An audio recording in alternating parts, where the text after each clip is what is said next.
Hello दोस्तों, स्वागत है द रेस के इस अमेजिंग प्लेटफॉर्म पे। मैं मृत्युंजय मिश्रा, आपका बायोलॉजी का एजुकेटर, एक नई वीडियो में स्वागत करता हूं आपका। ये जो वीडियो है ये एक नया चैप्टर हम स्टार्ट कर रहे हैं। इसमें जो क्लास 11th का आपका चैप्टर नंबर 3 है, 2 चैप्टर्स हमने पढ़ लिए, बायोलॉजिकल क्लासिफिकेशन और द लिविंग वर्ल्ड। अब देखिए जो चैप्टर नंबर 3 है प्लांट किंगडम, अब कहा जाए तो यहीं से आपकी असली बायोलॉजी शुरू होती है। अभी तक आप जो पढ़ रहे थे वो बड़ा बेसिक सा बायोलॉजी था जो आपको जानना ज़रूरी था, तो वो चीज़ें आपको बताई गई थी। अब हम बात कर रहे हैं प्लांट किंगडम की। तो अब हम प्लांट किंगडम जो है वो चैप्टर नंबर 3 है और बड़े प्यार से इसको पढ़ेंगे और बड़ा आपको अच्छा समझ में आएगा और बड़ा मज़ा आएगा ये चैप्टर पढ़ने में। बहुत ज़्यादा इंटरेस्टिंग चैप्टर है, तो इसको बड़े ध्यान से पढ़िएगा, एक एक बात बड़े ध्यान से सुनिएगा, ठीक है। इस 20 मिनट के लेक्चर को आप ध्यान से अगर सुन लेंगे तो आपके बोर्ड्स में एक भी मार्क्स के क्वेश्चन नहीं छूटेंगे। खैर, तो आइए प्लांट किंगडम की स्टार्टिंग करते हैं। तो प्लांट किंगडम की जब हम बात करते हैं और प्लांट किंगडम के क्लासिफिकेशन की जब हम बात करते हैं तो हमारे पास 3 टाइप के क्लासिफिकेशन थे दोस्तों। पहला जो क्लासिफिकेशन था वो था आर्टिफिशियल सिस्टम। आर्टिफिशियल सिस्टम पहला था आर्टिफिशियल सिस्टम। फिर जब हम बात करते हैं दूसरे की तो दूसरा था नेचुरल सिस्टम। क्या था? Natural system. और जब हम तीसरे की बात करते हैं तो वो था फाइलोजेनेटिक सिस्टम। Phylogenetic system. तो ये जो 3 तरह के क्लासिफिकेशन के सिस्टम थे, पहला आर्टिफिशियल सिस्टम, दूसरा नेचुरल सिस्टम और तीसरा फाइलोजेनेटिक सिस्टम। अब देखिए जो आर्टिफिशियल सिस्टम ऑफ क्लासिफिकेशन था, क्या था? आर्टिफिशियल सिस्टम ऑफ क्लासिफिकेशन था। जो सबसे पहले क्लासिफिकेशन का सिस्टम था वो यही आर्टिफिशियल सिस्टम ऑफ क्लासिफिकेशन था। क्या कहना चाहते हैं सर आप? मतलब जब कार्लस लीनियस आए और उन्होंने एक सिस्टम क्लासिफिकेशन दिया 2 किंगडम, तो उसको हम कह सकते हैं कि उसको आर्टिफिशियल सिस्टम ऑफ क्लासिफिकेशन के अंदर रखा जा सकता है। तो अगर हम बात करें हमने इसको किस आधार पर बांटा, क्या आधार था, किस आधार पर हमने इसका डिवाइडेशन किया, तो हम अगर बात करें इसके डिवाइडेशन की तो हमने इसमें वेजिटेटिव कैरेक्टर और मॉर्फोलॉजिकल कैरेक्टर्स को स्टडी किया। वेजिटेटिव कैरेक्टर और मॉर्फोलॉजिकल कैरेक्टर को स्टडी करने का मतलब क्या था, मकसद क्या था? वेजिटेटिव कैरेक्टर हम देखते थे कि ये पौधा दिखता कैसा है, मॉर्फोलॉजी में देखते थे और हम उसको डिवाइड कर देते थे कि इसका नंबर कैसा है, शेप कैसा है, कलर कैसा है। और तो सर किसके नंबर देखे गए? तो उस समय जब कार्लस लीनियस ने इस क्लासिफिकेशन को दिया तो वहां पे एंड्रोशियम के नंबर देखे गए। किसके देखे गए? एंड्रोशियम के नंबर देखे गए। कितने नंबर ऑफ एंड्रोशियम पाए जाते थे उस बेसिस पे क्लासिफाई कर दिया गया, ठीक है। अब दूसरी बात हम करें तो सर ये क्यों सफल नहीं हुआ? देखिए इसमें ड्रॉबैक ये था कि जब हम बात करते थे इक्वल वेटेज ऑफ वेजिटेटिव और सेक्सुअल कैरेक्टर की, तो equal weightage of sexual character जो थे अगर आ जाते थे तो इस क्लासिफिकेशन को करना मुश्किल हो जाता था, इस क्लासिफिकेशन को डिवाइड करना मुश्किल हो जाता था। तो दूसरी बात, तो दूसरा क्लासिफिकेशन आया फिर नेचुरल सिस्टम ऑफ क्लासिफिकेशन, और natural system of classification Bentham और हुकर ने दिया था। जो बेंथम और हुकर थे ये जो 2 साइंटिस्ट थे, इन्होंने नेचुरल सिस्टम ऑफ क्लासिफिकेशन दिया और नेचुरल सिस्टम ऑफ क्लासिफिकेशन में इन्होंने क्या कहा कि ये इसके नेचर पे डिपेंड करती है, एक्सटर्नल फीचर पे तो डिपेंड करती ही है कि एक्सटर्नल फीचर इसका कैसा है, साथ ही इसके इंटरनल फीचर पे भी डिपेंड करती है कि इसका इंटरनल फीचर कैसा है। और इन दोनों फीचर्स की जब हम बात करते हैं तो हम बात करते हैं कि भैया ये जो क्लासिफिकेशन का सिस्टम था, ये क्लासिफिकेशन का सिस्टम किसने दिया?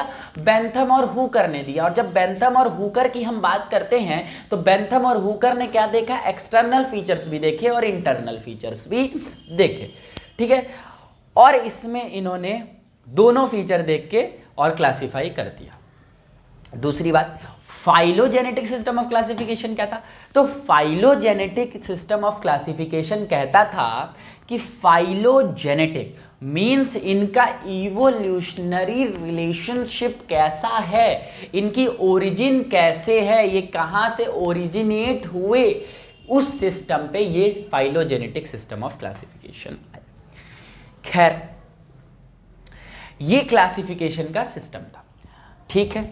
अब देखिए, इसी क्लासिफिकेशन के आधार पे प्लांट को इन्होंने 5 भागों में डिवाइड कर दिया, ठीक है। लास्ट हम 5 इसको बात करते हैं, हमने 5 भागों में डिवाइड कर दिया, ठीक है। पहला, दूसरा, तीसरा, चौथा और पांचवा। पहला क्या था सर? पहला था एल्गी। क्या था? एल्गी। दूसरा क्या था? दूसरा था ब्रायोफाइट। क्या था? ब्रायोफाइट। तीसरा क्या था? तीसरा था टेरिडोफाइट। क्या था? टेरिडोफाइट। चौथा क्या था? चौथा था जिम्नोस्पर्म। जिम्नोस्पर्म। और पांचवा था एंजियोस्पर्म। एंजियोस्पर्म।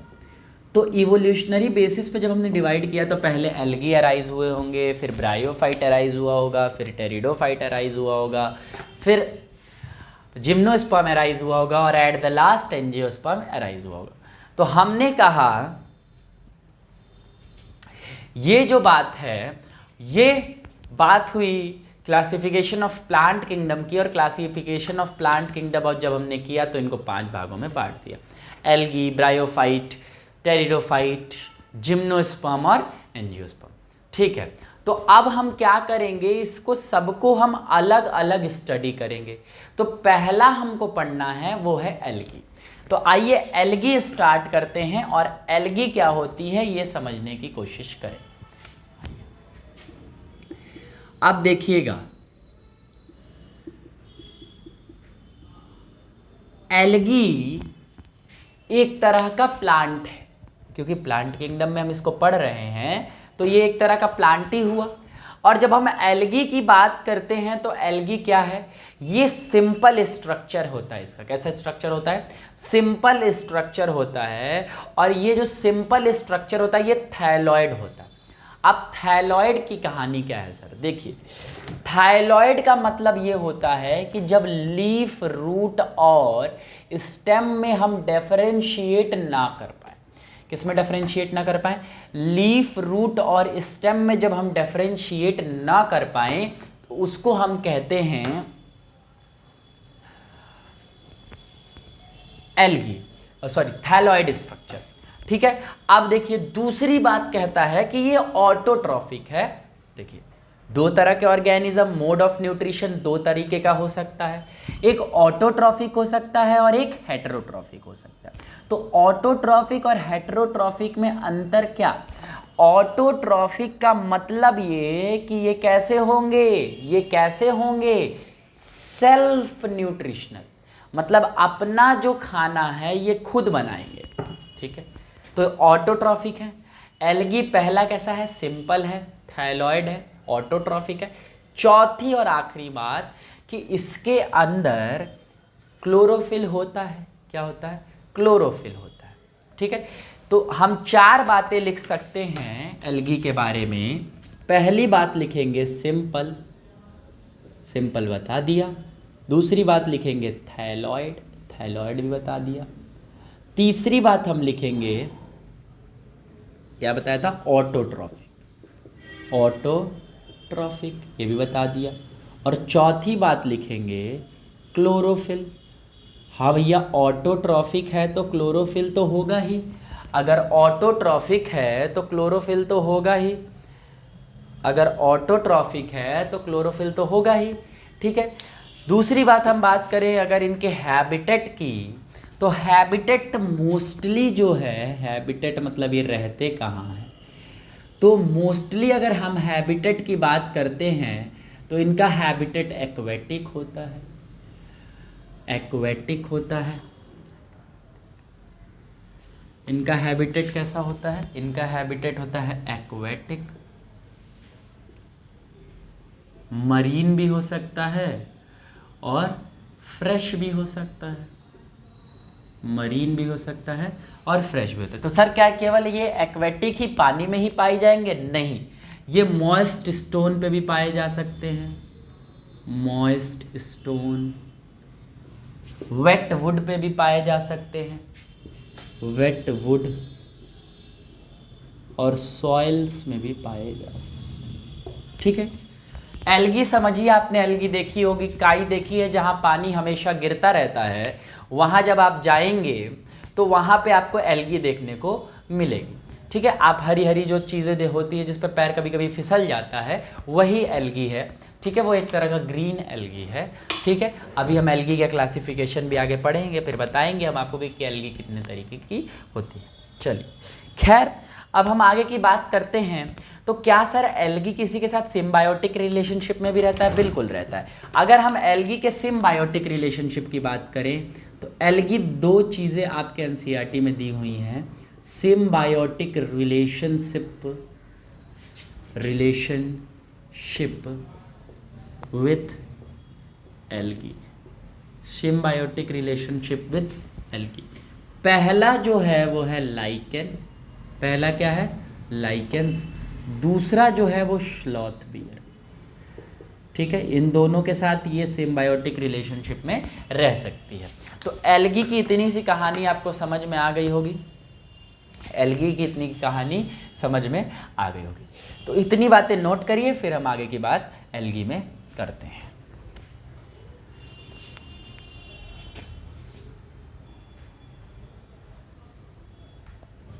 ठीक है, अब देखिए, अगर हम बात करें एल्गी के साइज की, शेप की, सर किस साइज के होते हैं, किस शेप के होते हैं, यूनिसेल्युलर भी होते हैं क्या?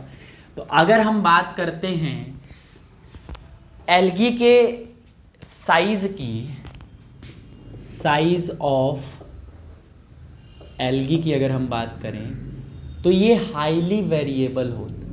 क्या होता है? हाईली वेरिएबल होता है, यानी बदलता रहता है।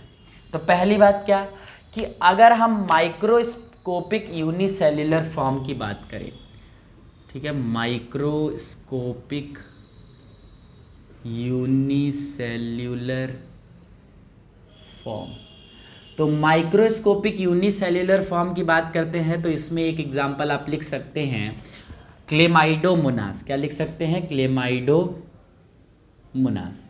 ये जो एल्गी है ये यूनिसेल्युलर भी है और माइक्रोस्कोपिक भी है।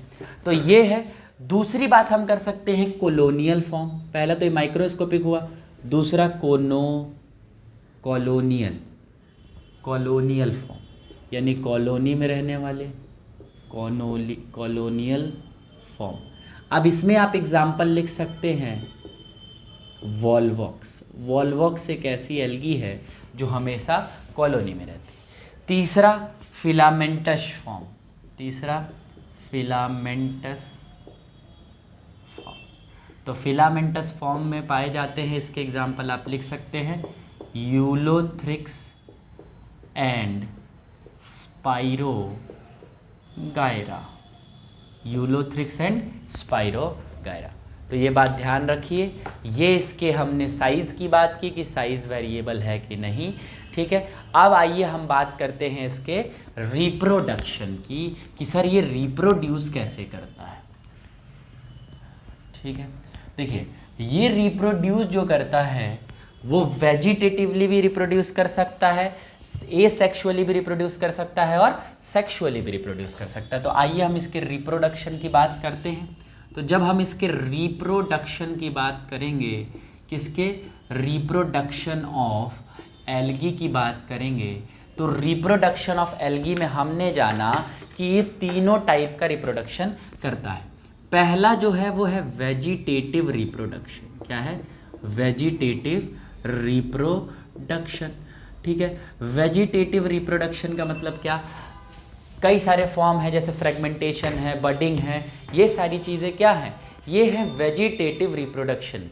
तो अगर हम बात करें वेजिटेटिव रिप्रोडक्शन की, तो वेजिटेटिव रिप्रोडक्शन में क्या होता है कि पहला हम बात करें इसमें कि ये किस मेथड से करता है, तो हम कह सकते हैं कि सर ये बाई फ्रेगमेंटेशन, कैसे, फ्रेगमेंटेशन, यानी अपनी बॉडी को ये क्या करेगा, फ्रेगमेंट्स के अंदर डिवाइड कर देगा, और फ्रेगमेंट्स के अंदर डिवाइड करने के बाद इस ईच फ्रेगमेंट से एक नया एल्गी बनाएगा।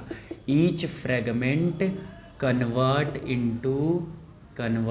Into new algae, algal body.